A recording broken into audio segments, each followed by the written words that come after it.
Tam Brahma Shukanubhutya Dasyam Gatanam Paradaidvatina Maya Shitanam Naradarakena Shakavijrahu Hata Punya Punja. The personality of Godhead who is perceived as the impersonal Brahman of bliss, who is worshipped as the Supreme Lord by the devotees, and who is considered an ordinary human being by the mundane, played with a coward voice, would achieve that position after a huge accumulation of pious deeds.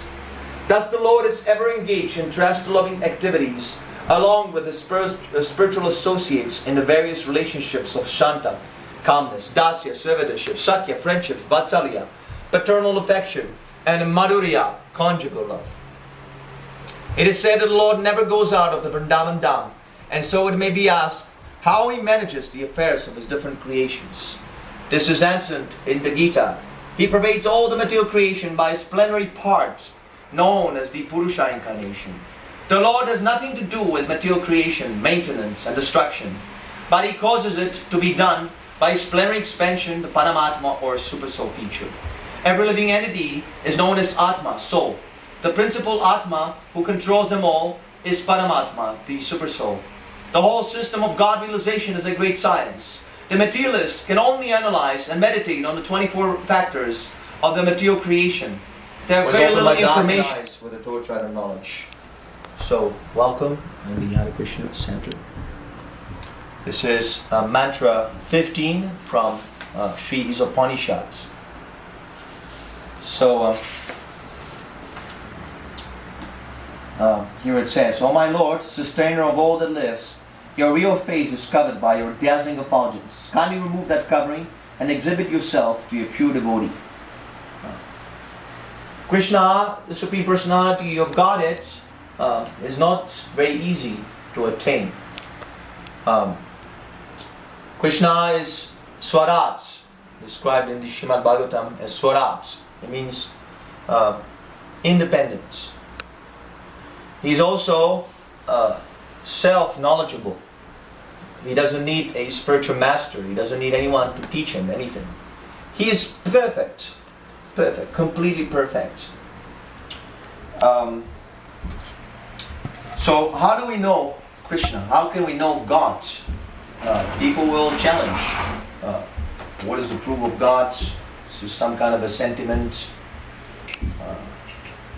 Why are you doing this? Why are you chanting ecstatically for Krishna? They would challenge. They would devise all kinds of arguments and logical jugglery in order to defeat this philosophy of Vedas. Actually, it cannot be defeated because Veda means knowledge. Knowledge is not a question of a belief or faith or an opinion. Knowledge is knowledge. Just like here we can see this fan. It was not manufactured by accident, that the elements came together by accident and all of a sudden there's a nice fan relieving us from the humidity. It was manufactured by an intelligent living being. So everything we see here, everything that is designed for a certain purpose, has intelligence behind it. So similarly, this whole manifestation, how can it come by accident? What kind of argument is this? It came by accident. It was created by nature, by universe, by something impersonal. This is not so. We can see everything here in this creation has a meaning. To us, there might not be any meaning because we're foolish. Just like if a child comes, he doesn't understand what this fan is for. He thinks that, oh, it's a toy. Let me put my fingers through the little things and let me, play like that. Because he's foolish. He doesn't understand. So similarly, these atheistic people, so-called scientists, so-called philosophers, so-called gyanis, they're just like little children playing on a sand, manufacturing their own philosophies and theories and so on and so on. Actually, for any type of knowledge, we have to approach an authority. Just like if you go and you want to study medicine. See, medicine is a real knowledge. If you study medicine at home, how to do operation, right? You ask your friends, can I do an operation here? I just want to experiment. No one will agree. See? If you say, I don't want to accept any authority, I just want to try it on my own.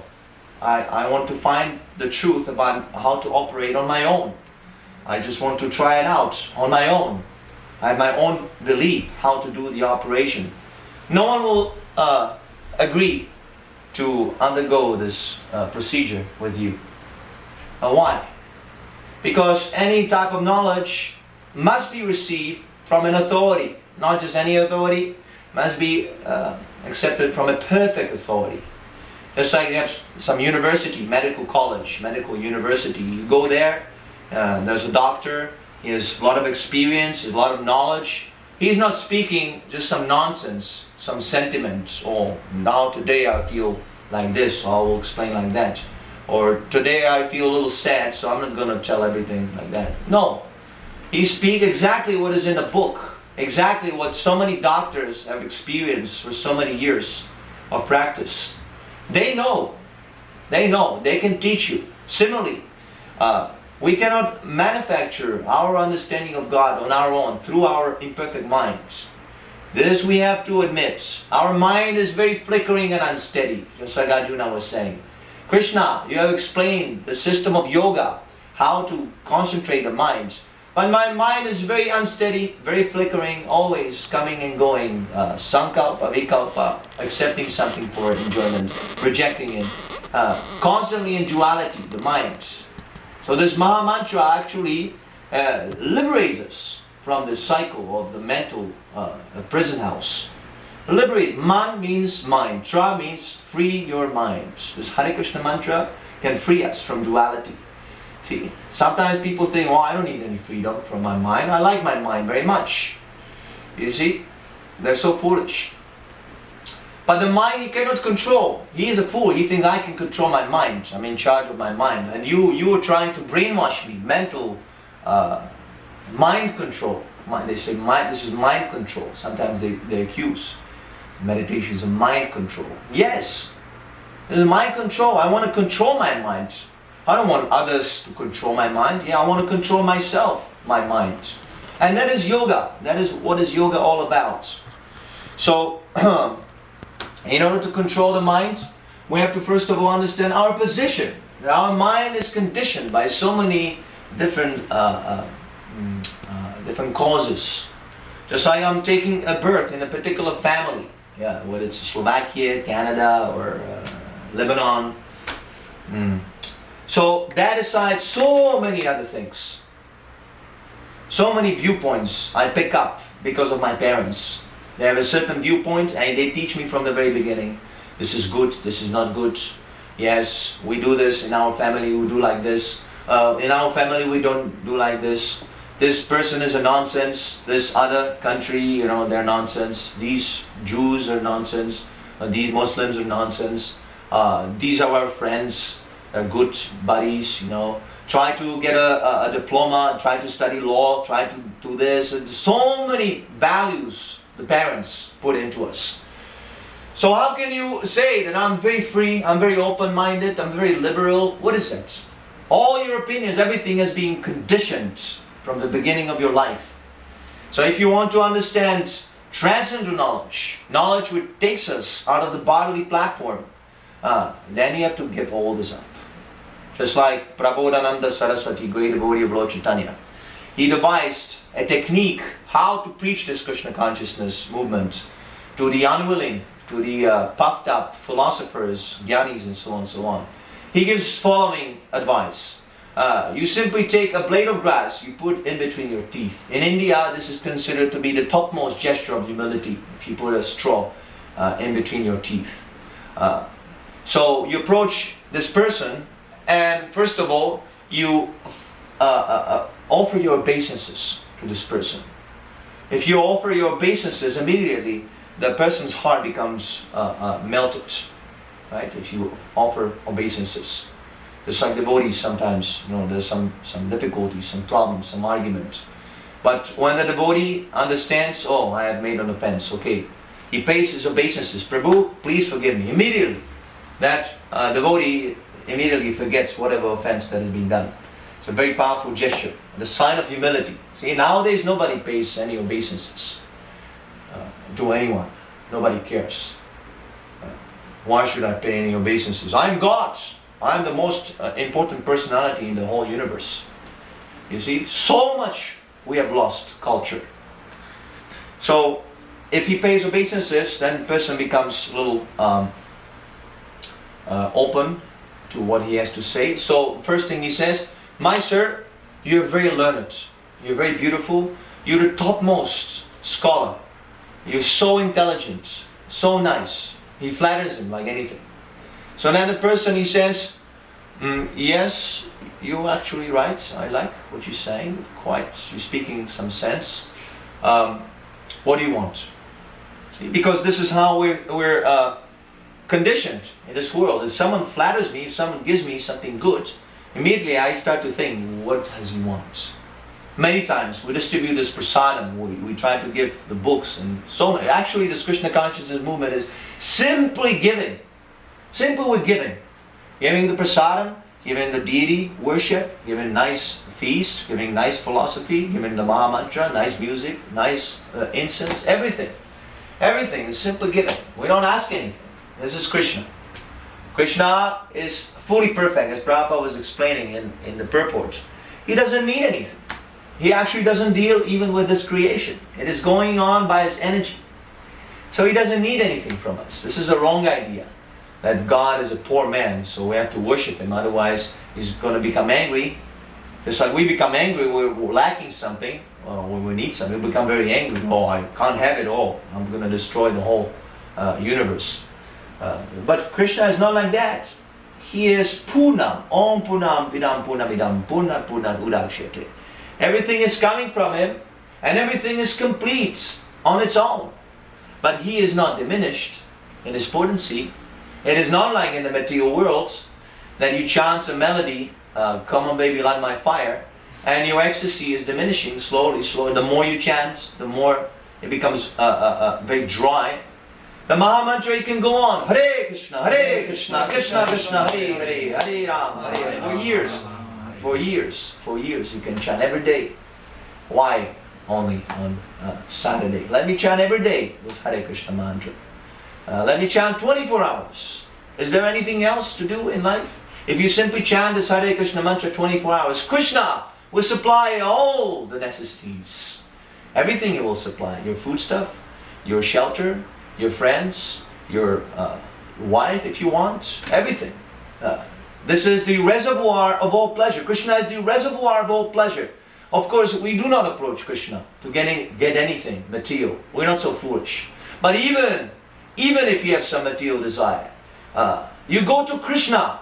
Don't go to the demigods. Don't go to bosses. Don't go to women. Don't go to men to get your pleasures. Come to Krishna, and he will fulfill all your material desires, whatever you have. He's so nice. So when we approach Krishna, we don't ask anything. We're not giving him service because he wants anything. It is simply based on love. This relationship is based on love. There's no need of doing this. There's no need of performing devotional service. That's why it is so blissful. Because it is not conditioned. In this world, everything is conditioned. So when he becomes so pleased, this materialist, yes, you're speaking very nicely, what do you want? Then Prabodhananda Saraswati, he says, yes sir, now you forget everything, whatever you have learned. It's all nonsense garbage. You kick it out. You kick it out. This is very much necessary. If you want to take up Krishna consciousness, this is very much necessary. We have to understand that I am suffering. I am foolish. As I am conditioned. I am entangled in so much nonsense. I cannot come and chant so freely like these devotees. I have so many obligations. I have created these obligations. What is the use of so many things? What is the use of that? Will it save you at the time of death? Your iPhones, your this, your newspaper, your parties, your this, your school, your job. Will it save you at the time of death? At the time of death, you will remember, these devotees, they were right. What is the use of my career? What is the use of my body? The only thing I have now is the holy name. If you remember the holy name at the time of death, then your whole life is perfect. So that's why we're here. We're trying to prepare for the last moment. It can come at any time. Anytime. It will come at one point. So we have to get ready. This is called meditation. Not simply meditate, make a big show. Oh, I'm a big meditator, I'm a big yogi, just to get an applause from foolish. No, it is actually a purification of my consciousness. This Krishna consciousness means it's an internal process. You can cheat so many people, you can cheat me. You can cheat me, I cannot see what you're doing. But you cannot cheat Krishna, because it's in your heart. He can see everything, whatever you have. If you say, oh, I love Krishna very much, but you don't mean it, Krishna can see it. Krishna is simply smiling. Oh, look at this guy. How he's trying to trick everyone. So he will not give you the bliss. He will not give you any help to come to Krishna, to advance in Krishna consciousness. You have to surrender. You have to. You have to do it. Surrender doesn't mean that I shave my head and I join the temple. That is not necessary. Surrender means that simply I admit, yes, I'm suffering and I need to learn.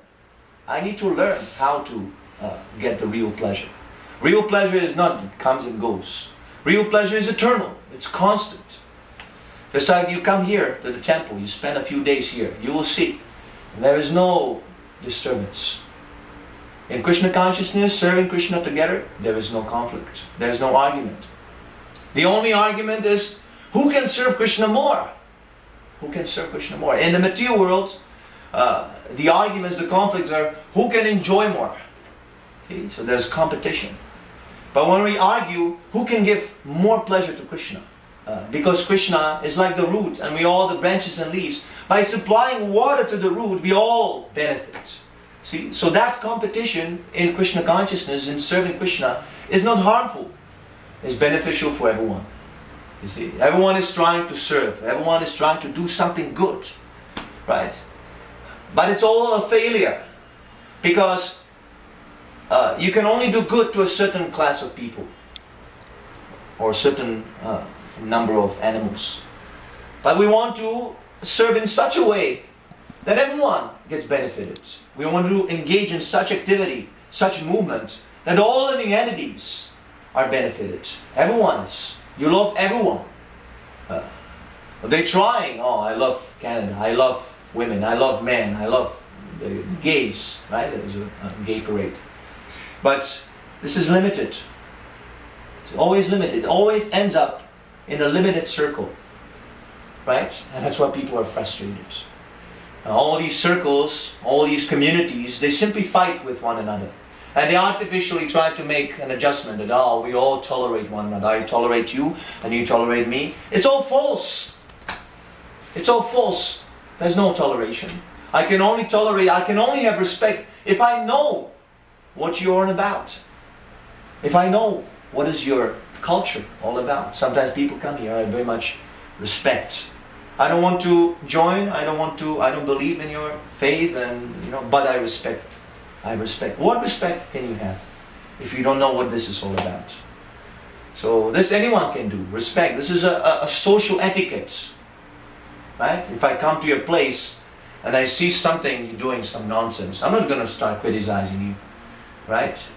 I don't, I'm a guest. There's an etiquette. I'm going to keep silent. I'm going to be polite. I'm not going to now criticize what you're doing and this and that. But this is common etiquette. It's not something praiseworthy. Praiseworthy. The praiseworthy is that when I truly serve every living entity, and that is done through Krishna consciousness. So these impersonalists, the Mayavadis, they propagate this theory that we all want. There's no need of worshipping Krishna or any particular form of God. Whatever form you worship, that is God. Ultimately, you are God and you're going to merge with God. So they say that God is impersonal, it is a light, it is like that. You merge with a light and so on and so on. So we don't disagree. We Krishna conscious devotees, we don't disagree. and God is light, and God is Brahman. But there is more. There's more to them. Beyond the Brahman, there is the Paramatma feature, the localized aspect. Krishna expands as the super soul within every living entity's heart. The yogis, they can realize the super soul within the heart. That's why they meditate, not to make a big show or how to have peaceful mind and so on and so on. These are side effects. These are side effects of meditation. Being peaceful, being tolerant, being a nice person. These are side effects. The most important, the goal of meditation is that I become fixed on the form of the super soul within the heart. Actually, we have a picture here of how the super soul looks like. And this beautiful personality resides within your heart. That is Krishna in the form of the super soul.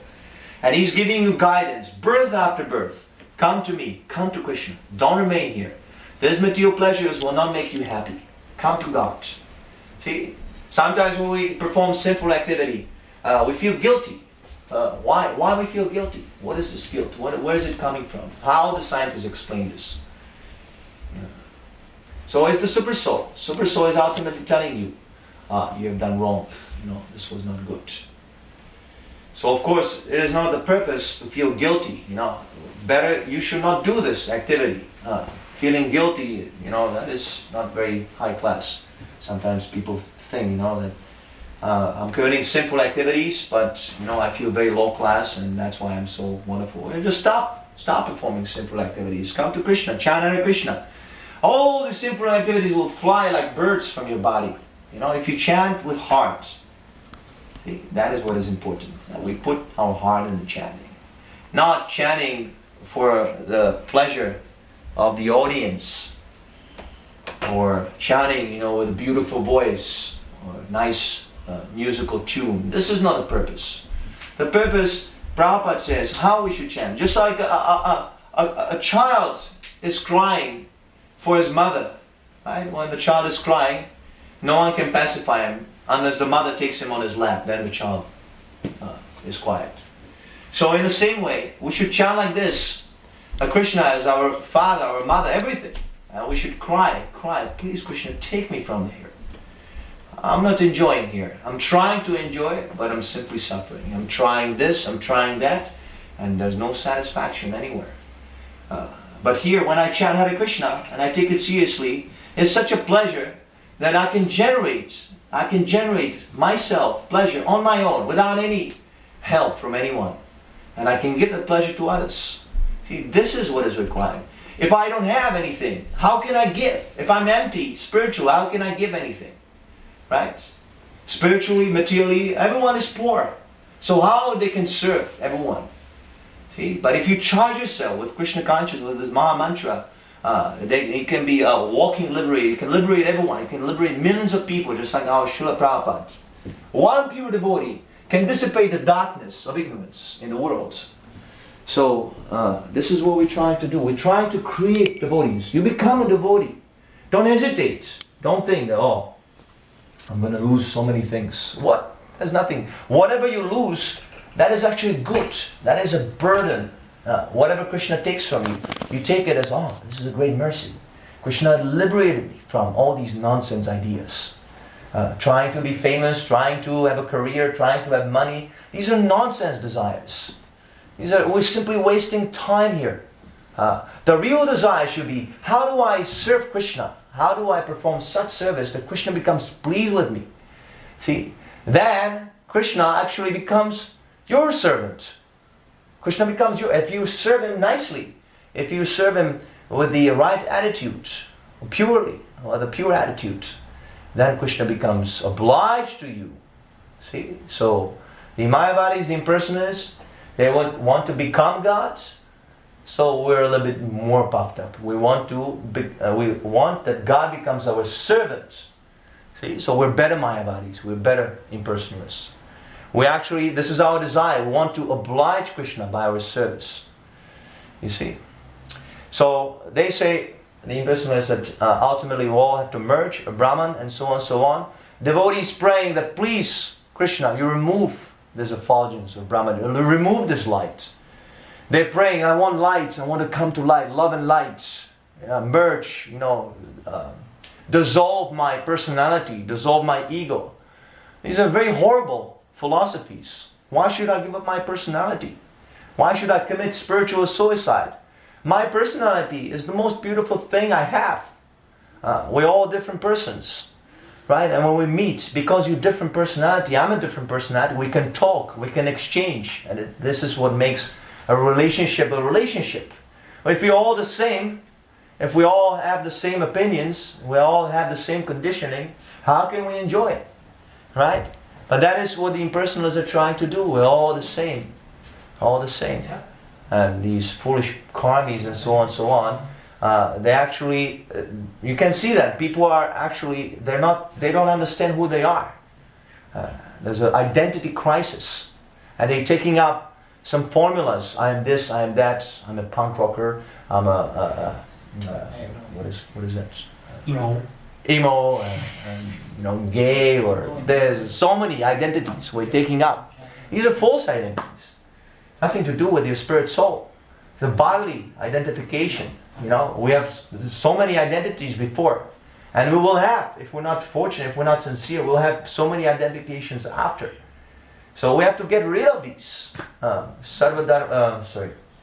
Sarvapadi vinirmukta tatpatatena nirmalam. Rishikena rishikesha sivanam bhakti ruchate.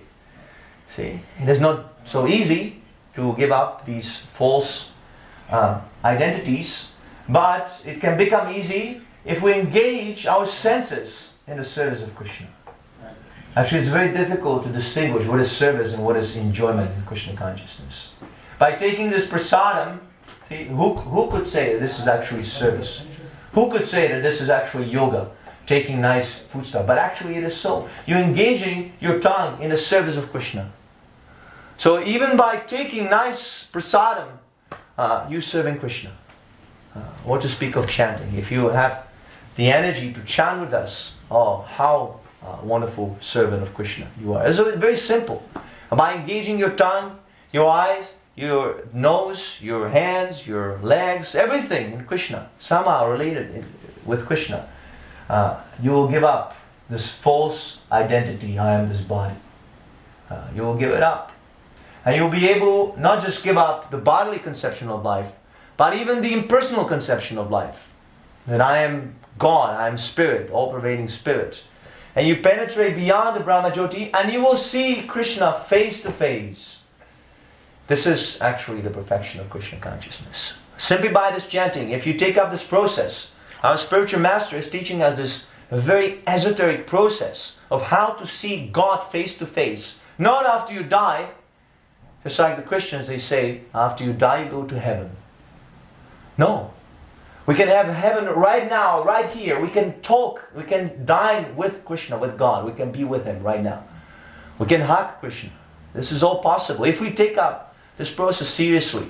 Our spiritual master, he had devised a system by which everyone and anyone can become his disciple. It is not very difficult. You simply chant this Hare Krishna Maha Mantra and you give up 4 simple activities. Meat eating, illicit sex life, gambling, intoxication. If you simply are able to follow these principles, then Srila Prabhupada promises that yes, I will take you to Krishna. You will see Krishna face to face by this process. See, these simple activities, they're kind of an impediment on the chanting. You try to chant Hare Krishna, Hare Krishna, you feel bliss. But then if you engage in simple activities again, it's just like igniting a fire and pouring water on it. See? And you have to again dry the wood and again burn it. It will take millions and millions of lifetimes. But if you are able to follow these principles strictly, then the fire will become blazing. This chanting becomes blazing, and it simply burns all the sinful karma from all your previous lifetimes. Everything, any sort of material attachment will be diminished. By higher taste, you will develop a higher taste, a higher ecstasy. It's all based on higher taste, this philosophy, not artificially. Nothing is artificially. If you apply the process, you will get transcendental pleasure, transcendental ecstasy. And in that transcendental ecstasy, naturally you will give up the lower taste. But it's kind of difficult, because it comes and goes. While we're in the material conceptual life, we're conditioned by duality. So sometimes we like the Hare Krishna mantra, sometimes we don't feel inclined. Sometimes I want to come to the temple, sometimes I find some other engagements. So this is up to you. You have to make the decision. Yes, I want to take it up seriously. That you have to make the decision. Krishna will not help you. The spiritual master cannot help you. Srila Prabhupada. The devotees cannot help you. The temple cannot help you. You have to make the decision. Yes, from now on, let me make a vow. Although I am fallen, although I have so many temptations, I have so many sinful activities, but let me make the decision that from now on, I want to become a pure devotee. I want to become a pure devotee. See? So I want to be a doctor.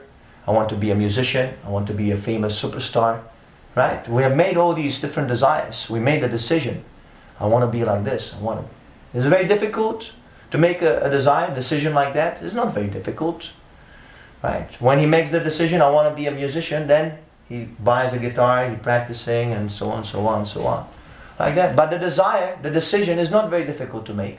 You can make the decision right now. Yes, I want to be a pure devotee. How it's going to happen, that you might not know. It's not necessary. Whether you fail or not, that is also not necessary. But if you make the decision, then Krishna will help you. Krishna will help you. And then you will gain more faith in Krishna, because you will see that Krishna is directly taking charge of your life. Krishna will manifest through different happenings in your life. You will see the arrangement of Krishna. Just like sometimes we say, devotees, they tend to say this, Krishna arrangement. We have this line, this was Krishna's arrangement. Sometimes, something happens. We're trying to raise donations to cook the love feast, and we're short, $20 is missing,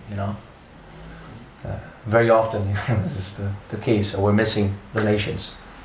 So then all of a sudden, someone rings the bell, some unknown person, and he says, I heard about your temple, I want to make a donation, here's $20. This has actually happened many times like this. So then devotees, they say, Krishna's arrangement, this is Krishna's arrangement. You can see the arrangement of Krishna. But if you don't want to surrender, if you want to go on stubbornly, no, I will not surrender to Krishna, then you will never see Krishna's arrangement. Then you will be Maya's arrangement. Then you will think, I am in charge of everything. Yeah, you go on. You want to be in charge? You want to be in control? Okay, go and work hard like an ass. Control everything in your life. Actually, you're not controlling anything. You can't even control your mind. When you're chanting Hare Krishna, you can perceive this. The mind is going here and there. We simply ask you be focused on the name. Every Hare, every Krishna, every Rama. Try to pay attention. But the mind is traveling here and there, remembering the holiday last year and what I'm supposed to eat today and where I'm supposed to go and what I saw on Facebook and this and that and so many things. So much rubbish on the mind. So you're not in charge of your mind. If I ask you now, be attentive to the Hare Krishna Maha Mantra. Hare Krishna, Krishna Krishna, Hare Hare, Hare Rama, Rama Rama, Hare Hare. How long can you go like that? Ultimately, the mind will rebel. No, not this mantra. Enough of this Krishna consciousness. I had enough. Let's go out. Let's go somewhere. Do something else. See, so the mind is the greatest enemy when it's uncontrolled, and is the greatest friend. If you're able to control your mind, if you're able to focus your mind on the vibration, Hare Krishna, then the holy name becomes so sweet and nice. And you will feel blissful. You will forget all the different things. Just like I have forgotten. I was also a very simple person. I was trying to squeeze out the material pleasure from matter. Very much I was desperate to get as much pleasure as possible. But I have forgotten all these sinful activities. I have forgotten. I have never given up sinful activities. I have forgotten them. This is Krishna consciousness. This is what I will give you. So you take it. Don't be foolish. No, I will think about it. You take it. Someone is giving you Krishna, you take it. Just like Rupa Goswami, he says, one cannot purchase Krishna. The price to get Krishna is intense greed to heaven. This is the price. Otherwise, millions of dollars, you can't purchase Krishna. Right? For Krishna, everything. Even if you control the whole universe, you want to give him the whole universe. It's insignificant. Vasudevadatta, a great devotee of Lord Chaitanya, he said, exemplary devotee, he said, "My Lord, I'm so sad that all these living entities, they're stuck here in this material world and they suffer on account of their sinful activities. So please, kindly, you take all the karma from all living entities in this universe and give it to me, and I'll go to hell and I will suffer. Let them all go back home, back to Godhead." This is Vaishnava. This is a devotee, real devotee. He doesn't mind suffering intense pleasure. Imagine all living entities in the whole universe, throughout the whole history, he's willing to suffer all their sinful activities. Hitler, thousands of Hitlers, whatever they have done, and he's willing to suffer in hell. But Lord Chaitanya said that, yes, this is very nice, but what will this do? This universe is just like a tiny little mustard seed. If you sow mustard seed, it's very tiny. In a bag of mustard seeds, there's so many different universes. There's nothing insignificant to Krishna. So all we can give him is our sincere desire to heaven.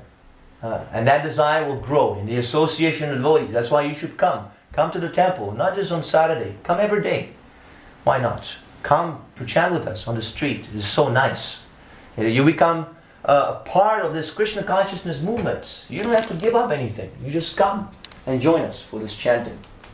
And in this association, your desire will grow until it becomes intense greed. You become so desperate to get Krishna that you will not be able to fall asleep unless you have Krishna by your side.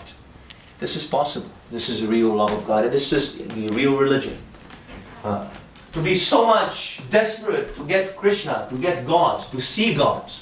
Just like George Harrison, he says, "I really want to see you." He said, "My sweet Lord, I really want to see you." It's not sufficient to make some rituals and believe in God. George Harrison wants to see God. He wants to see Him right now, right here. See, actually it is very deep. That song is very deep because seeing Krishna, seeing God, you have to be completely free from all material desires. Then Krishna will manifest to you automatically. He will come. He will come. So I'll stop here. Any questions? Yes.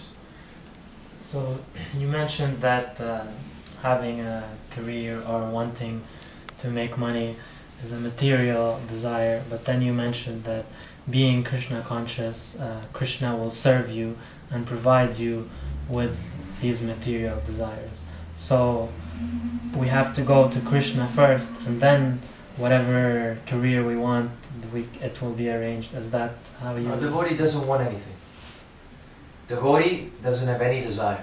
Desireless. See, just like the Buddhists, impersonalists, they're also aiming desirelessness. Mm-hmm. But that is also a desire. To be desireless is also a desire. So the devotee is more perfect because he's truly desireless. Why? Because whatever desires he has, he wants to desire for Krishna. Just like you, I'll give you an example. You want to taste palatable foodstuff, right? Something you like to eat. Everyone likes to eat, right? So instead of eating for yourself, you cook for Krishna. The same thing, provided it's vegetarian. The same thing you cook, but cook it for Krishna. Don't cook for yourself. Cook for Krishna and offer it to Krishna. And then you enjoy prasadam. But what about, like, if I want to be a Grihastha yogi, I still have to make money? The devotee doesn't want to be anything. That ambition, we have to give up. I want to be this, I want to be that. That is another false designation. Lord Chaitanya says, I am not a sannyasi, I am not a shudra, I am not a grihastha, I am not a sannyasi. All these are bodily designations. That we have to give up. The bodily designations. Then I become a brahmachari, a devotee is a brahmachari. Brahmachari, whatever chari, doesn't matter. This is all nonsense. This is bodily. This is the body. Okay. We should give it up. This is why we have to take a birth, because we want to be something. Whatever you are, that you are. You know, you don't have to become that. You're already that by your karma, right? It's like, did you choose to be born in I forgot the country of Lebanon. Lebanon. Lebanon. Did you choose to be born in Lebanon? No. You know, when you left your previous body, did you make a choice? I've been in America before. I've been in China before. Let me try Lebanon. You didn't choose. By your karma, you have to go where you belong. By your karma, where you deserve to go. So this brahmachari, grihastha, sannyasi, brahmana, these are material designations. Nothing to do with Krishna consciousness. You have to give it up. A devotee doesn't want anything. I want to serve Krishna in this way or that. No. Krishna says, Krishna comes here and says, Butter, please jump out of the window. If you're a real devotee, he says, yes, with pleasure. I will jump out of the window with pleasure, my dear Lord. This is Krishna consciousness. Of course, Krishna will not say that like that. But you follow what I'm saying? No more desire. I want this, I want like that. He only inquires, what does Krishna want? See? This is the questions we should start asking. What does Krishna want? You know, we're asking, can I have this? Can I have that? Can Krishna fulfill this desire? Yes, he can do. Yeah, he will fulfill whatever you want. You know, but this is not the pure devotional service. You know, if you want to have sex life, okay, there's a path. Krishna says, I am that sex life, which is practiced according to Buddha's principles. But you know, this is not how you please Krishna by having sex life. This is not how you please Krishna. You please Krishna with your genuine feeling. Genuine feeling.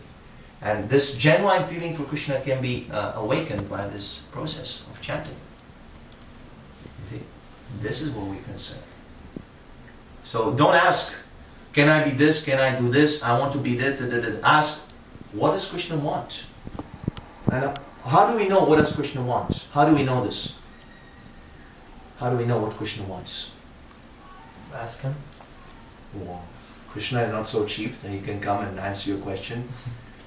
Yeah. From the spiritual master. From the spiritual master. See? Yasya prasada bhagavat prasada. How does it go? Yasya prasadam nagati. Nagati kutopi. By pleasing the spiritual master, Krishna becomes pleased. By displeasing the spiritual master, Krishna becomes displeased. Very simple formula. We don't have to speculate this and that. See? We should inquire, what does Prabhupada want? What does the spiritual master, what does he want? What does he want? This should be the inquiry.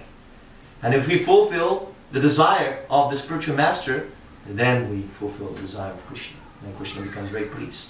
So Prabhupada, he says, very simple. What is Prabhupada's desire? You become Krishna conscious. You become Krishna conscious. Chant this Hare Krishna mantra, read these books, and spread this Krishna consciousness movement. Give it to others.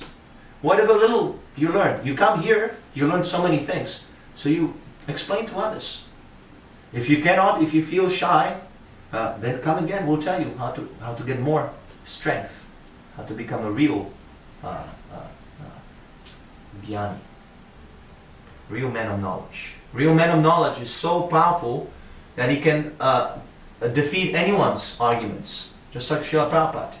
He can conquer any sort of argument, any atheism, any scientific theory. This is a real man of knowledge. So Prabhupada wants us also to become like that. This is the purpose of this place. You can learn how to be such a powerful a preacher. You can learn it here. You don't even have to join the temple. If you simply understand this with sincere heart, you can become like that. Right? Any other questions? Yes. Well, you said that our personality is very important, but you also said that everything given to us, given to our body, like our name and our religion, and it makes us who we are. But you said that this is a false personality because we are not the body, but Yes. we're spirit soul. That's right. So what is I, the spirit soul? What is my personality? You're a devotee. You're a servant of Krishna. But in that case, we're not different. We're all the same. Yes. Well, in the material world, everyone is also the same. Everyone is servant of the senses. Go dasa. He might appear as many varieties, like many people say, I have this religion, that religion, but ultimately they all kill animals, right? Muslim, Christian, this and that is, oh, I have this religion, but they all commit sinful activities. You see? From the external point of view, it might seem that all devotees, they wear the same dress, they do the same thing, and so on and so on. Yes, because this is a botheration. This material variety, this fashion and styles, and so this is a distraction. Mm-hmm. You know, people, they absorb their minds trying to figure out how to be the most cool and how to be original and so on and so on, and then they have no time to think. They don't no time to think, so we don't deal with this. See, I don't deal with my dress. I just put the same dhoti every day. So much time is saved, so I can cultivate my self-realization. And then you can see, if you talk to devotees, you can see that their personalities are very distinct. All the devotees, their personalities are very distinct. Whereas if you talk to the outsiders, I mean, that we can tell you, you know, we have this experience. We go sell books, everyone speaks the same thing. They're all the same. They're all the same, they have the same lines. We can actually write a book that is the famous lines, what everyone says. You know, the one most famous line is, I have no time. This is like a very popular song everyone sings, I have no time. And if they say, I have time, and we show them the book, then they say, I have no money. That's a number 2 hit, I have no money. The first one, I have no time, and then number 2 is, I have no money. And if they want to speak a little bit more philosophy, then they're going to say that all paths are the same. You know, I don't want to commit to a particular religion. This is another famous, yeah, you can. Number 4 is, I have my own path. I have my own path. Yes, yes. Everyone says, I have my own path. I have my own path. So if everyone says, I have my own path, how is it your own path? If everyone says, I have my own path, then you're following the path of everyone. You see? So don't be confused. You know, this is actually. See, Krishna consciousness is revealed. Is revealed. It might seem strange and, you know, dogmatic even. So you have to chant. Take up this process. Chant. Take it seriously. Read Prabhupada's books. Then you will understand everything. Externally, it is not possible to understand. But you see us. You see our example. You know, we're happy. We're living here. We're very relaxed. And we don't work hard on a job. So how is it possible? You know, you see the example in front of you. It's not a belief. Does it answer your question? Yeah, it does. Yeah, the personality, just like, actually you can read, if you want to be more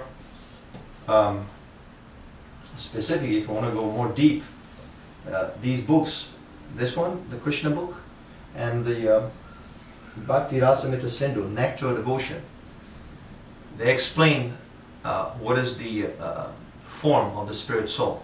We have all different forms. You know, there actually it was mentioned in the purport. If you paid attention, Prabhupada mentioned there are 5 relationships: the neutral, the servant, the friend, parenthood, and the loving relationship. So you can be one of these 5. You're already one of these, but by this process becomes revived. Your spiritual form becomes revived. So that is not jat. You know, you might be a girl in the spiritual world, or I might be a girl, and a girl might be a boy, like that. So much we're in ignorance about who we are. You know, so the sooner we understand, I'm not this body. You know, this actually, this is a very good question you're asking. You know, what is actually the personality of the spirit soul? It's a very advanced knowledge.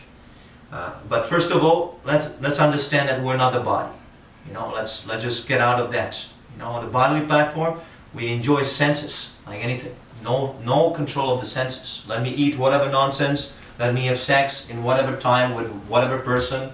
So this we have to stop. Stop. We should try to control the senses. So that is the number 1 instruction. You know, try to control your senses. And it becomes very easy if you come here and you chant with us and you take prasadam. Take as much prasadam as possible. Because if you don't take prasadam, then you're not controlling the senses. Your mind cannot be controlled. You cannot understand anything from this philosophy. So that's why we give so much prasadam. Take advantage. We have so much to take for home. We're not going to be short prasadam. That's why we cook this prasadam. So you can take prasadam and you don't take the food which is not offered to Krishna. That's why we're giving you so much prasadam. Take. Take for tomorrow and for the day after tomorrow. Because ultimately you run out and then you have to, again, take some nonsense food. Take advantage. Come and eat. And by this process, you can very easily give up all sinful activities. It is a fact. Alright. Srila Prabhupada ki jai.